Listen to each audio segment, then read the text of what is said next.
ऊपर लगती हैं तो यहाँ से ये क्या करती है, यहाँ से ये इन हाइड्रोजन को निकालती है in the form of what, in atomic structure से। आज का हमारा टॉपिक है that is discovery of neutron. आज के इस लेक्चर में मैं आप लोगों को बताऊंगा कि न्यूट्रॉन कैसे डिस्कवर हुआ, इसकी हिस्ट्री के ऊपर बात करूंगा, साथ में जो एक्सपेरिमेंट परफॉर्म हुआ और एट द एंड इसका जो रिजल्ट आया, ये सारी चीजें मैं आप लोगों को बताऊंगा। लेकिन न्यूट्रॉन की डिस्कवरी में एक टर्म बार बार यूज होते हैं, दैट इज नोन एज रेडिएक्टिविटी।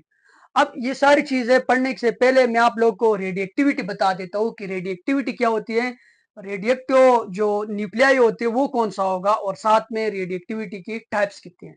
तो सबसे पहले रेडिएक्टिविटी की मैं यहाँ पर आप लोग को डिफिनेशन बता देता हूँ कि रेडिएक्टिविटी क्या होती है। रेडिएक्टिविटी की डिफिनेशन ये है कि the emission of what, the emission of radiation, the emission of radiation from the nuclei of unstable atom, यानी किसी अनस्टेबल एटम के न्यूक्लियाई से जो रेडिएशन इमिट होती है, इसको हम बोलते हैं रेडिएक्टिविटी। अब यहाँ पर ये जो रेडिएशन इमिट होती है, ये मोस्ट ऑफ द केसेस दो टाइप्स की होती है कि ये आप लोग के पास ये जो रेडिएशन होती है, ये इलेक्ट्रोमैग्नेटिक रेडिएशन भी हो सकती है। Radiation are two type, electromagnetic radiation भी ये हो सकती है और साथ में नॉन इलेक्ट्रोमैग्नेटिक रेडिएशन भी ये हो सकती है। Electromagnetic radiation are the beam of photon, ये इस तरह होती है। इलेक्ट्रोमैग्नेटिक रेडिएशन को आप लोग इस तरह जाहिर करते हो कि ये एक फोटॉन की रेज है जिसके अंदर क्रस्ट और ट्रफ होते हैं, और non electromagnetic radiation are the beam of particle, ये इस तरह इसकी मूवमेंट आप लोग मोस्ट ऑफ द केसेस ऐसा नजर आते हैं। अब इलेक्ट्रोमैग्नेटिक रेडिएशन, जिस तरह रेडिएक्टिविटी में आप लोग देखते हो कि अल्फा रेज, बीटा रेज और साथ में गामा रेज, यहाँ पर ये जो गामा रेज होती है they are beam of photon, और इसकी जो मूवमेंट होती है वो इस तरह होती है। जबकि आप लोग अगर अल्फा रेज और बीटा रेज को देखोगे, they are non electromagnetic radiation, और इनकी जो मूवमेंट होती है या ये इस तरह स्ट्रेट लाइन के अंदर ट्रेवल करते हैं because they are beam of particle. ठीक। अब अगर आप लोग न्यूक्लियाई को देखोगे तो न्यूक्लियाई भी फर्दर दो तरह के होते हैं। Nuclei are further two type. एक वो न्यूक्लियाई जो स्टेबल होती है, और स्टेबल न्यूक्लियाई जो होते हैं उससे रेडिएक्टिविटी यानी रेडिएशन रिलीज नहीं होती है, they are not cause of radioactivity. और जो अनस्टेबल न्यूक्लियाई होती है उससे रेडिएशन इमिट होती है। अब आपको कैसे पता चलेगा कि ये जो न्यूक्लियाई है वो स्टेबल है या ये जो न्यूक्लियाई है वो अनस्टेबल है। अब स्टेबल न्यूक्लियाई जो मोस्ट ऑफ द केसेस होते हैं उसके अंदर इवन नंबर ऑफ प्रोटॉन होते हैं और इवन नंबर ऑफ न्यूट्रॉन होते हैं, या प्रोटॉन और न्यूट्रॉन की तादाद बराबर होती है, जिसको हम मोस्ट ऑफ द केसेस बोलते हैं मैजिक नंबर। अब जिस तरह आप लोग के पास 2 एक मैजिक नंबर है, 6 मैजिक नंबर है, इसी तरह आगे जाते हुए 82 तक आप लोग पहुंच जाते हो, 50 है। तो ये एक स्टेबल न्यूक्लियाई है, और स्टेबल न्यूक्लियाई रेडिएक्टिविटी काज नहीं करती है जिसके अंदर प्रोटॉन और न्यूट्रॉन की तादाद इवन हो या इक्वल हो, ये स्टेबल न्यूक्लियाई होती है। या ऐसा भी हो सकता है जिसमें प्रोटॉन की तादाद न्यूट्रॉन की तादाद से थोड़ी सी ज्यादा हो, ज्यादा नहीं होनी चाहिए। अब अनस्टेबल न्यूक्लियाई वो होते हैं जिसमें प्रोटॉन की तादाद न्यूट्रॉन की तादाद से क्या होती है, कम होती है। या ऐसा हो सकता है कि न्यूट्रॉन की तादाद प्रोटॉन की तादाद से जब बहुत ज्यादा हो जाएगी ना, बहुत ज्यादा, न्यूट्रॉन की तादाद प्रोटॉन से बहुत ज्यादा हो जाएगी, तो ऐसे न्यूक्लियाई जो होते हैं ये काज करते हैं नेचर रेडिएक्टिविटी। या कभी कभी ऐसा भी हो सकते हैं कि न्यूट्रॉन की तादाद प्रोटॉन की तादाद से थोड़ी सी कम, लेकिन most of the cases neutron की तादाद जब प्रोटॉन की तादाद से बहुत ज्यादा हो जाएगी तो आप लोग के पास अनस्टेबल न्यूक्लियाई होगी, और अनस्टेबल न्यूक्लियाई रेडिएक्टिविटी का रिजल्ट होता है, यानी रेडिएक्टिविटी अनस्टेबल न्यूक्लियाई से होती है, और अनस्टेबल न्यूक्लियाई फिर वही डिसोसिएट होती है और इससे मुख्तलिफ तरह के रेडिएशन काज होते हैं। यहाँ पर जो most of the cases proton neutron की हम रेशो निकालते हैं ना, प्रोटॉन न्यूट्रॉन की रेशो 1 होगी तो वो आप लोगों के पास स्टेबल होगा। अब प्रोटॉन और न्यूट्रॉन की रेशो जो है ना वो 1 से कम होती जाएगी तो वो अनस्टेबिलिटी आप लोग के पास काज हो जाएगी, या 1 से ज्यादा होगी तो फिर भी काज होती है। सही है। तो ये कुछ कंडीशन है, ये तो आप लोग most of the cases physics के अंदर पढ़ते हो। अब यहाँ पर देखना फर्दर, ये जो रेडिएक्टिविटी होती है ये दो तरह की होती है। एक को हम बोलते हैं नेचुरल रेडिएक्टिविटी, और दूसरे को हम बोलते हैं आर्टिफिशियल रेडिएक्टिविटी।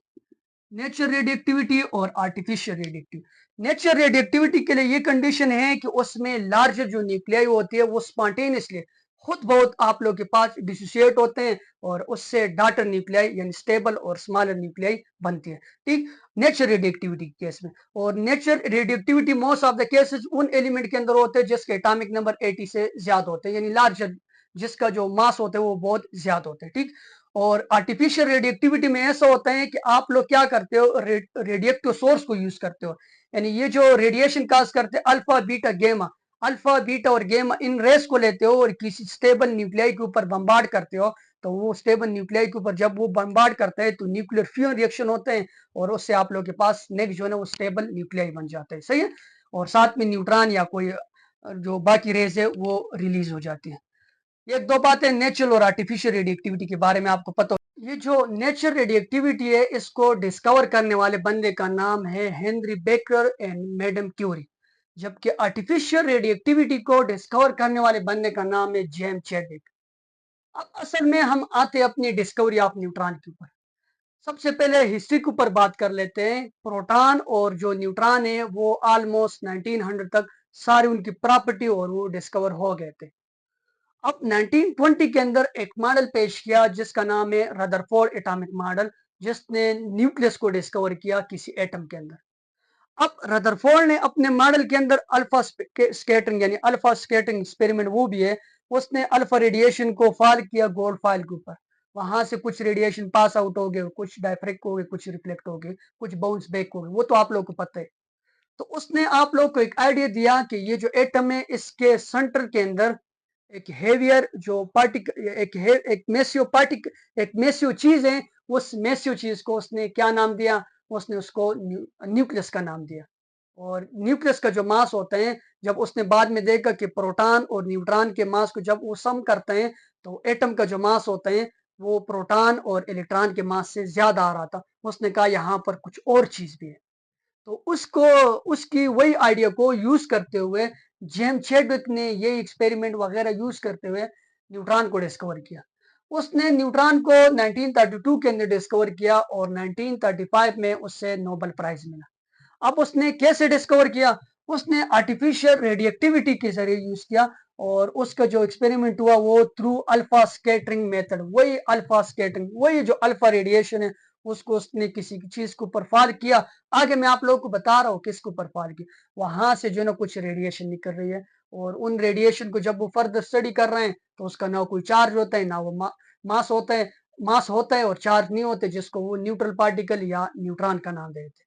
अब कैसे हुआ, ये सारी चीजें एक्सपेरिमेंट की तरफ आते और बाद में आप लोगों को यहाँ से उसका जो केमिकल रिएक्शन हुआ वो भी बताने वाला हूँ। देखना, यहाँ लेड ब्लॉक से कुछ रेडिएशन निकल, अब कैसे निकल रही है सर, क्यों निकल रही है सर, ये बात पहले समझते हैं। अल्फा ब्लॉक से या ये जो रेडिएशन का जो सोर्स है ना वो लेड नहीं है, वो क्या है, वो पोलोनियम है। कोई रेडिएक्टिव एलिमेंट उसने लिया और उसने पोलोनियम के लिया। पोलोनियम का जो एटॉमिक नंबर होते हैं दैट इज 84 और मास नंबर 216। यहाँ से क्या हुई, यहाँ से जो ना वो नेचर रेडिएक्टिविटी हुई। नेचर रेडिएक्टिविटी में जो अनस्टेबल न्यूक्लियाई है वो डाटर न्यूक्लियाई, स्टेबल न्यूक्लियाई और जिसका मास जो पेरेंट न्यूक्लियाई है उससे कम होता है। यहाँ पर देखना, जब इसके नेचर रेडिएक्टिविटी इसके अंदर होगी तो ये कन्वर्ट हो गया लेड के अंदर। लेड 82 और 212 ये स्टेबल न्यूक्लियाई है। यहाँ से कुछ रेडिएशन निकल रही और वो जो रेडिएशन है वो अल्फा रेज है। और अल्फा रेज असल में आप लोग के पास क्या है, हीलियम का न्यूक्लियस है, यानी हीलियम के ऊपर जब +2 चार्ज होगा। ठीक, इसका अल्फा पार्टिकल का मास और हीलियम के न्यूक्लियस का मास दोनों का क्या होता है, वो सेम होता है। अब यहां से ये जो पोलोनियम है और लेड ब्लॉक है, अब ये जो रेडिएटिव एलिमेंट होते हैं इसको हम लेड के अंदर स्टोर करते हैं। लेड के अंदर स्टोर करने की दो रीजन है। एक ये कार्सिनोजेनिक होते हैं, कार्सिनोजेनिक नेचर को बचाने के लिए हम इसको लेड के अंदर रख देते हैं। लेड के अंदर इसलिए रखते हैं कि lead are good absorber of radiation due to its dark colour. ठीक, डार्क कलर की वजह से, साथ में स्टेबिलिटी की तरफ से। अब यहां से एक तो ये लेड ब्लॉक है और साथ में इस लेड ब्लॉक से कुछ रेडिएशन निकल रही है। इन रेडिएशन को जब ये फॉल करता है और these radiation are beam of particle, not beam of photon, not electromagnetic radiation. जब इनको ये फॉल करते हैं किसके ऊपर, बेरिलियम के फॉइल के ऊपर। और बेरिलियम के फॉइल के ऊपर जब ये इनको फॉल करते हैं तो बेरिलियम के फॉइल से यहां से कुछ रेडिएशन भी निकल रही है। और वो जो रेडिएशन है, ये रेडिएशन जब इसको चार्ज डिटेक्टर से पास करता है तो चार्ज डिटेक्टर में कोई भी डिटेक्शन नहीं होती। अब यही जो रेडिएशन जो बेरिलियम फॉयल से निकल रही है, इसको जब ये पैराफिन वैक्स या पेपर के ऊपर मारती है तो हमें पता है कि ये वैक्स है। लेट्स सपोज वैक्स क्या होते हैं, वैक्स के अंदर कार्बन और हाइड्रोजन होते हैं। कार्बन और क्या होता है, हाइड्रोजन। कार्बन है, यहाँ पर भी कार्बन, यहाँ पर भी कार्बन, और साथ में क्या है, साथ में हाइड्रोजन। ये जो रेडिएशन है ना, जब ये वैक्स के ऊपर लगती है तो यहां से ये क्या करती है, यहां से ये इन हाइड्रोजन को निकालती है in the form of what, in the form of proton. Proton की फॉर्म में ये इन रेडिएशन यहां से हाइड्रोजन को निकालती है। कैसे पता चला कि इसने हाइड्रोजन को निकाले in the form of proton? तो जब इन रेडिएशन को चार्ज डिटेक्टर से पास किया तो चार्ज डिटेक्शन में यहाँ पर ये जो नीडल है इसने डिफ्लेक्शन शो की। इसका मतलब ये है कि यहाँ पर कोई चार्ज पार्टिकल आ रहा है। न्यूट्रॉन को जब गुजारेगा चार्ज डिटेक्टर से तो चार्ज डिटेक्टर में कुछ भी नहीं होगा, लेकिन जब चार्ज डिटेक्टर से यही जो रेडिएशन है जो वेग से निकली है इसको गुजारेगा तो यहाँ पर डिटेक्शन होगी। अब आप लोग का सवाल बनेगा, सर ये जो रेडिएशन है जो वेक्स के ऊपर लगी है इसने यहाँ से कार्बन को क्यों निकाला है, सॉरी हाइड्रोजन यानी प्रोटॉन को क्यों निकाला है, कार्बन को क्यों नहीं निकाला है? या कोई और होता ऑक्सीजन वगैरह तो उनको भी निकालता? तो नहीं, ये प्रोटॉन को ही निकालेगा। फिजिक्स का रूल है ना, इस चीज का मोमेंटम ज्यादा है यानी मास और वेलोसिटी ये इसके ऊपर लगेगी तो ये इसको यहाँ से निकाल देगी। अब इसका मास कम है, स्पीड कम है, या इसके ये इसका ज्यादा है तो जब ये इसके ऊपर लगी तो ये इसको नहीं निकालेगी। अब कार्बन का जो मास होता है वो ज्यादा होता है as compare to mass of what, mass of proton. तो और दूसरी बात यहाँ पर ये जो रेडिएशन आ रही है इसका जो मास होगा या तो ये इन प्रोटॉन के बराबर होगा और या ये इन प्रोटॉन से ज्यादा होगा। तो हमने पढ़ा आगे जाकर ना कि न्यूट्रॉन का जो मास होता है वो प्रोटॉन से ज्यादा होता है, इलेक्ट्रॉन से भी ज्यादा होता है। प्रोटॉन का मास इलेक्ट्रॉन से 1836 टाइम और न्यूट्रॉन का मास इलेक्ट्रॉन से 1842 टाइम ज्यादा होता है। यहां से इसने डिफ्लेक्शन शो की। अब असल में यहाँ पर हुआ क्या, ऐसा क्या हुआ, केमिकल रिएक्शन क्या हुआ कि यहाँ पर रेडिएशन आए और यहाँ से निकले? पहली बात, पोलोनियम सोर्स लिया, यहाँ लेड ब्लॉक से ये अल्फा रेडिएशन निकल गई, ये नेचुरल रेडिएक्टिविटी हुई। अब ये जो अल्फा रेज है यानी हीलियम का न्यूक्लियस है, इसको जब आप लोगों ने इसका प्रोटॉन यानी एटॉमिक नंबर 2 और मास नंबर 4, जब आप लोगों ने इसको बेरिलियम फॉयल के ऊपर मारा या बेरिलियम के ऊपर इसको फॉल डाउन किया तो बेरिलियम का आप लोग को पता है उसके एटॉमिक नंबर 4 होता है और मास नंबर 9 होता है। अब ये स्टेबल है, इतना ज्यादा स्टेबल नहीं है लेकिन है स्टेबल। यहाँ इसके ऊपर आप लोगों ने रेडिएशन सोर यानी रेडिएशन फॉल की तो यहाँ पर क्या होगा, यहाँ पर आर्टिफिशियल रेडिएक्टिविटी होगी। आर्टिफिशियल रेडिएक्टिविटी का मतलब है न्यूक्लियर फ्यूजन रिएक्शन होगा जिसमें छोटा न्यूक्लियाई बड़े न्यूक्लियाई के अंदर कन्वर्ट होगा और साथ में कुछ और पार्टिकल भी निकले। अब यहाँ ये कन्वर्ट हो गया कार्बन के अंदर जिसके एटॉमिक नंबर 6 हो गया, क्योंकि यहाँ पर 2 प्रोटॉन, यहाँ पर 4 प्रोटॉन, 2 और 4 6 हो गए। ठीक, तो 6 प्रोटॉन यहाँ इसके एटॉमिक नंबर 6 हो गए, या इसके एटॉमिक नंबर 2 और इसके एटॉमिक नंबर 4 तो इसके एटॉमिक नंबर 6 हो गए। अब यहां से 4 प्रोटॉन ये आएंगे और 9 प्रोटॉन ये, तो टोटल प्रोटॉन यानी मास नंबर इसका 13 हो जाएगा। लेकिन इसका जो मास नंबर है वो 13 नहीं है क्योंकि कार्बन 13 खुद एक रेडियोएक्टिव एलिमेंट है। तो यहां से स्टेबिलिटी गेन करने के लिए ये कार्बन 12 के अंदर कन्वर्ट हो जाएगा with the release of 1 neutron. और असल में यही ये जो न्यूट्रॉन है ना, ये न्यूट्रॉन यहाँ बेरिलियम से ये न्यूट्रॉन ये वाला है, ये न्यूट्रॉन निकल रहे और आ रहे वेक्स के ऊपर लग रहे और यहाँ से प्रोटॉनों को निकाल रहे और चार्ज डिटेक्टर के ऊपर ये डिफ्लेक्शन शो कर रहे।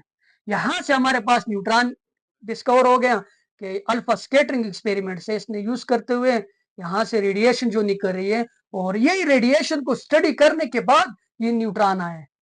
क्योंकि इसको जब आप लोग किसी चार्ज डिटेक्टर से पास करते हो, पास नहीं होते हैं, इसका मास होते हैं, मास इसलिए कि इसने यहाँ से प्रोटॉनों को निकाले, अगर मास नहीं होता तो इसको नहीं निकाल पाता।